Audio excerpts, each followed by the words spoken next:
नमस्कार दोस्तों, M&C education welcomes you all. M&C education में आप सबों का बहुत बहुत स्वागत। आज के इस सेशन में हम पार्टनरशिप करने जा रहे हैं, जिसका कि हिंदी मीनिंग होता है साझेदारी। आज की इस क्लास में हम अपने आप को जो SSC टायर 1 है और जो वेरियस स्टेट SSCs हैं जैसे JSSC, उनके ऊपर फोकस रखेंगे। तो उसको अगर हम ध्यान में रखें तो हमारे पास ये पता चलता है कि पार्टनरशिप साझेदारी से बहुत ही सिंपल क्वेश्चंस पूछे जाते हैं टायर 1 एग्जाम में, SSC के टायर 1 एग्जाम में। और जो स्टेट SSCs हैं JSSC, BSSC, HSSC, उनमें भी पार्टनरशिप के बहुत ही सिंपल क्वेश्चन पूछे जाते हैं। तो पार्टनरशिप बेसिकली जो डायरेक्टली रिलेटेड है वो हमारे लास्ट डिस्कशन टॉपिक जो कि रेशियो एंड प्रोपोर्शन था, अनुपात एंड समानुपात, उस पर डायरेक्टली बेस्ड है। तो उस पर डायरेक्टली जो हमारा आधारित है, वहां पर हम रेशियोज निकालते थे। तो यहां पर भी जैसे पार्टनरशिप में क्या होता है वो डायरेक्ट उसका यूसेज है। पार्टनरशिप में अगर आप देखेंगे तो यहां पर साझेदारी है, तो साझेदार इसमें होते हैं, मतलब पार्टनर्स होते हैं, ठीक है। तो दो या दो से ज्यादा, जब कोई भी चीज दो या दो से ज्यादा जने कोई बिजनेस में पैसे लगाते हैं तो वो एक साझेदारी वाला बिजनेस होता है, पार्टनरशिप बिजनेस होता है। Individual business is different. वहां पर क्या होता है कि जो भी अर्निंग होती है तो वो जो बंदा वहां पर काम कर रहा है, जिसने पैसे लगाए हैं, वो उसके हो जाते हैं। बाकी वो जो स्टाफ्स वगैरह पे खर्च करेगा वो उसका अपना है। लेकिन पार्टनरशिप में हमारे पास क्या होता है कि साझेदारी में दो या दो से ज्यादा जने मिलते हैं और कुछ फंड्स लगाते हैं, इकट्ठा करते हैं। किसी ने 50,000 लगाया, किसी ने 1.5 लाख लगाया, किसी ने 2 लाख लगाया। इस तरह से करके जो है वो एक फंड बनाते हैं और फिर उसको बिजनेस में इन्वेस्ट करते हैं। उससे कुछ प्रॉफिट आती है, तो जो प्रॉफिट है उसको शेयर किया जाता है at the end of the year. जो भी उनका उसमें टर्म्स एंड कंडीशंस होते हैं उसके हिसाब से उसमें बांटा जाता है। अगर कोई टर्म एंड कंडीशंस नहीं है तो जो इन्वेस्टमेंट जिस रेशियो में किया जाता है उसी रेशियो में उनके जो प्रॉफिट होते हैं उनको बांटा जाता है। अब पार्टनरशिप भी, पार्टनर्स जो होते हैं पार्टनरशिप में वो दो तरीके के होते हैं। एक होता है एक्टिव पार्टनर। एक्टिव पार्टनर क्या हुआ कि वो कुछ काम कर रहा है, जैसे मैनेजमेंट वगैरह देख रहा है, या वो उस बिजनेस में बैठ रहा है, या कहीं जा रहा है, कहीं आ रहा है, तो वो एक्टिव पार्टनर्स हो गए। एक्टिव पार्टनर ऐसे तो काम करेगा नहीं, या तो सारे अगर एक्टिव पार्टनर हैं तब भी कोई दिक्कत नहीं है। लेकिन अगर मान रखिए कि 3 लोगों ने मिलके कोई बिजनेस बनाया, चलाया, शुरू किया, कोई कंपनी बनाई और उसमें से सिर्फ एक बंदा काम कर रहा है, तो उसको पेमेंट मिलेगा, उसको कुछ उसके लिए राशि मिलेगी जो वो काम, जो सर्विस वो प्रोवाइड कर रहा है कंपनी के लिए।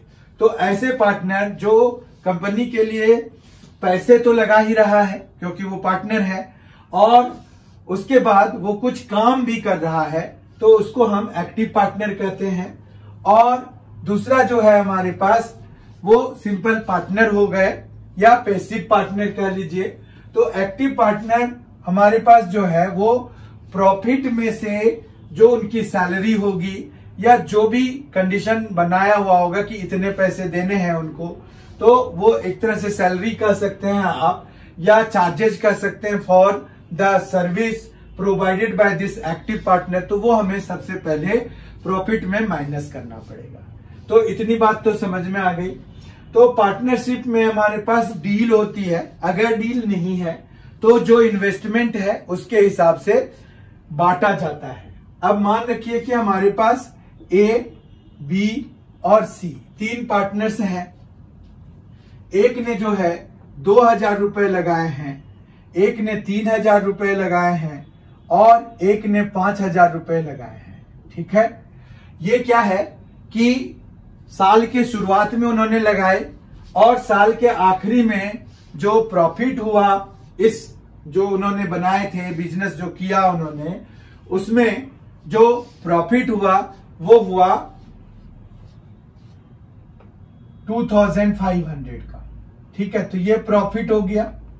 अब क्या होगा कि अगर इनमें से कोई भी एक्टिव पार्टनर नहीं है तो इस प्रॉफिट को on the basis of their investments share करना पड़ेगा, तो हमारा प्रॉफिट शेयरिंग रेशियो बनता है। ठीक है, तो प्रॉफिट शेयरिंग रेशियो हम कैसे निकालते हैं? शेयरिंग रेशियो, तो प्रॉफिट शेयरिंग रेशियो जब आप निकालेंगे तो वो होगा 2000 इज टू 3000 इज टू 5000। ठीक है, अब सब में इक्वल नंबर्स ऑफ जीरोज हैं तो वो जीरोज आप हटा सकते हैं और फिर आपको सिंप्लीफाइड रेशियो मिल जाएगा 2:3:5। मतलब जो प्रॉफिट है वो 2:3:5 के रेशियो में डिवाइड होगा उनके बीच में। अब आपको क्वेश्चन में क्या रहेगा? क्वेश्चन में रहेगा कि 2500 मतलब 2500 का प्रॉफिट हुआ, तो आप बताओ कि उसमें जो है सी का कितना शेयर है। सी का अगर शेयर पता करना है तो यहां पर इंडिविजुअली हमें शेयर, जैसे ए का शेयर पता करना है तो वो कितना होगा? एज शेयर अगर पता करना है तो 2 बाय और फिर सम ऑफ रेशियोज। 2 ए के लिए आया है ना, ए बी और सी है, तो 2 बाय 2 + 3 + 5 तो 10 हो गया, तो 2/10 हो जाएगा। ठीक है, और फिर इनटू में जो प्रॉफिट हुआ है वो तो 2500। इस तरह से हमें जो भी आ रहा है वो हमारा इसका शेयर हो जाएगा। ठीक है, तो ए का शेयर हो गया 500। इसी तरह से अगर बीज शेयर पूछेंगे तो बीज शेयर भी हम निकाल सकते हैं। इसमें करना क्या है? न्यूमरेटर में बी वाली वैल्यू रखनी है। ठीक है, जो कि 3 है, और अपॉन में 10 सम ऑफ रेशियोज, और इनटू में 2500 जो कि प्रॉफिट आया था, और जब हम इसको सॉल्व करेंगे तो 750 हो जाएगा। तो 750 जो है बी का शेयर हो गया, और इसी तरह से सी का शेयर जो है वो निकल जाएगा। सी का शेयर निकल जाएगा 5/10 इंटू 2500 जो कि हो जाएगा 1250। ठीक है, इस तरह से आप अगर इनके शेयर्स को सम करेंगे तो देखेंगे कि वो प्रॉफिट, जो टोटल प्रॉफिट अर्न है उसके बराबर आ गया है। ठीक है, तो यहां पर यही है, पार्टनरशिप में हमें ऐसे सिंपल क्वेश्चंस पूछे जाते हैं कि भाई ए बी सी ने ऐसे ऐसे लगाए। प्रॉब्लम तब शुरू होती है खास करके जब हम एसएससी टायर 1 की बात करें। तो एसएससी टायर 1 में जो है कई बार क्या होता है कि पार्टनर्स जो है शुरुआत में 2 होते हैं, फिर कुछ महीने के बाद तीसरा पार्टनर ज्वाइन करता है। तो उस केस में जो है हमें टाइम को फिर मंथली वाइज करना पड़ता है। जैसे मान रखिए कि ए ने जो भी इन्वेस्ट किया, ए और बी ने शुरुआती दौर में जो भी इन्वेस्ट किया, इस चीज को समझने के लिए हमारे पास जो ट्विस्टिंग आती है एसएससी टायर 1 में ही मोस्टली, पर हु नोज, तो इसीलिए थोड़ा PT1 जो PT एग्जाम है या फिर आपके जो जेएसएससी या बीएसएससी या HSSC में जो पूछे जाते हैं, तो कई बार ऐसा हो सकता है कि वो भी इसमें थोड़ा मॉडिफिकेशन कर दें कि ये जो सी पार्टनर है वो कुछ रकम लेके आ रहा है लेकिन वो थोड़े दिन के बाद आ रहा है। तो मान रखो कि इसने, मतलब सारा सिस्टम वही है, पर ये जो है शुरुआत से ये दोनों पार्टनर्स हैं फ्रॉम द बिगिनिंग। ठीक है, फ्रॉम द बिगिनिंग है। उसके बाद क्या हुआ कि ये जो है 4 महीने के बाद ज्वाइन कर रहा है, आफ्टर 4 मंथ्स। ठीक है, तो हमारा जो प्रॉफिट शेयरिंग रेशियो है it will get affected by this. कैसे? इससे प्रॉफिट शेयरिंग रेशियो पर असर पड़ेगा। क्या पड़ेगा असर? कि जिनका पैसा जितने दिनों तक यूज हुआ है उनका उस हिसाब से उनका प्रॉफिट में शेयर बनेगा।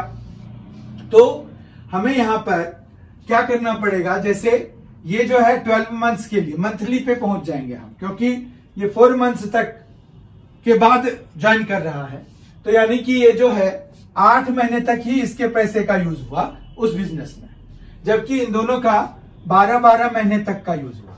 ठीक है, तो हमारे पास जो प्रॉफिट शेयरिंग रेशियो है वो अब इस तरह से निकलेगा कि 2000 इंटू 12, ठीक है, इज टू 3000 इंटू 12, ठीक है, और इज टू 5000 इंटू 8। ये ऐसे निकलेगा कि जितने समय तक है वो भी हमें इंक्लूड करना पड़ेगा। और फिर जैसे कॉमन हमने कैंसिल कराए थे पिछले बारी, वैसे ही यहां पर हम कैंसिलेशन तो कराएंगे ही। ये जैसे हमारे पास 3 जीरोज हैं, ये 3 जीरोज का आंसर करा दीजिए।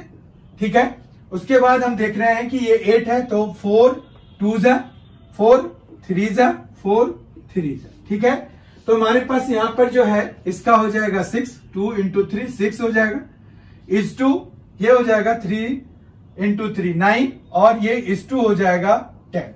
ठीक है, इतना समझ में आ रहा है। अब जो है ए का शेयर, बी का शेयर, सी का शेयर चेंज हो जाएगा। ठीक है, एज शेयर अगर आपको निकालना है तो देखिए कैसे निकलेगा। एज शेयर अब 6 बाय इनके सम, मतलब 6 प्लस 9 15 प्लस 10 25, तो 25 हो गया।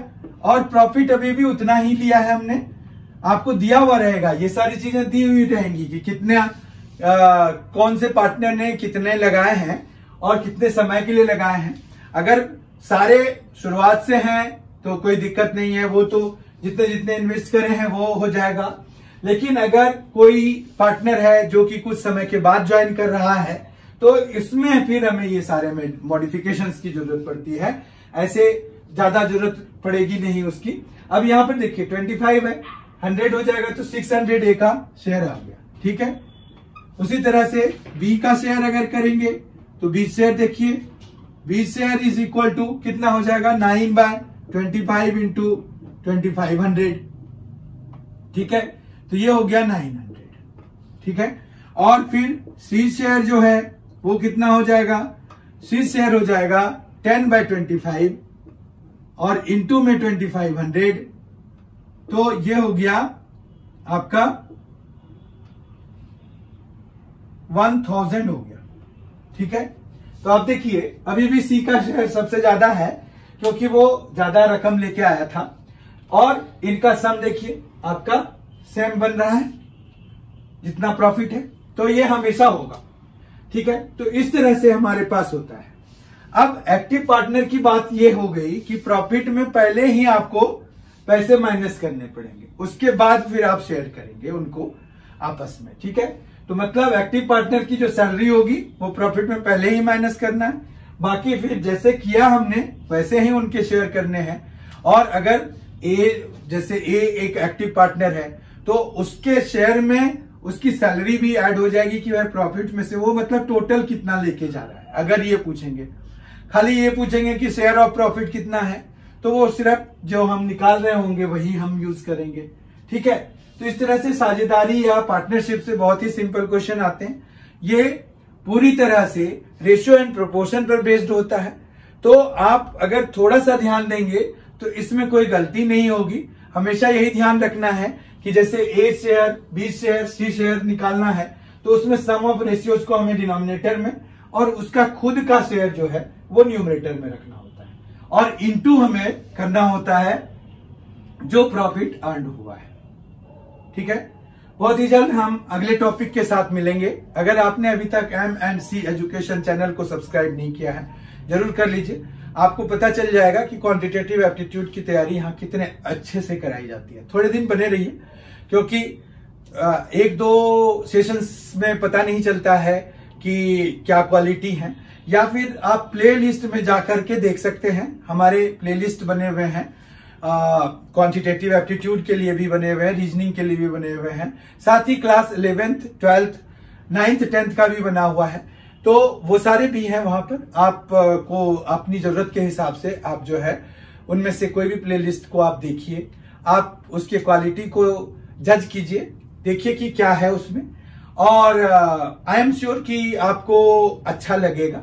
अगर आपको ये वीडियो पसंद आया है तो जरूर लाइक कीजिए और अपने दोस्तों के साथ स्टडी ग्रुप में शेयर कीजिए और ज्यादा से ज्यादा लोगों को प्रेरित कीजिए कि वो जो है M&C एजुकेशन चैनल को सब्सक्राइब कर लें। सब्सक्रिप्शन से कुछ जाता नहीं है, हमें भी कुछ नहीं मिलना होगा, क्योंकि it is not that easy कि तुरंत से जो है हमें पैसे मिलने लग जाएंगे। ऐसा कुछ नहीं है। 40,000 सब्सक्राइबर चाहिए, उसके बाद हम मोनेटाइजेशन में जा सकते हैं। मोनेटाइजेशन में जाने के लिए वो प्रायर रिक्वायरमेंट है। 40,000 सब्सक्राइबर का मतलब समझते हैं आप? आपके या किसी आपके दोस्त से ये मदद तो मिलेगी, लेकिन ऐसा नहीं होगा कि हमें जो है तुरंत पैसे मिलने लग जाएंगे। और अगर किसी को आपकी वजह से कुछ मिलता है तो क्या दिक्कत है? इसीलिए आप इन अच्छे बातों के साथ, अच्छे विचारों के साथ अगर आप कोई काम करेंगे तो आपको जरूर सफलता मिलेगी। बहुत ही जल्द हमारी मुलाकात अगले वीडियो के साथ होगी। सब्सक्राइब जरूर कर लीजिए। Thank you so much for being with us. Thanks a lot. Enjoy yourself.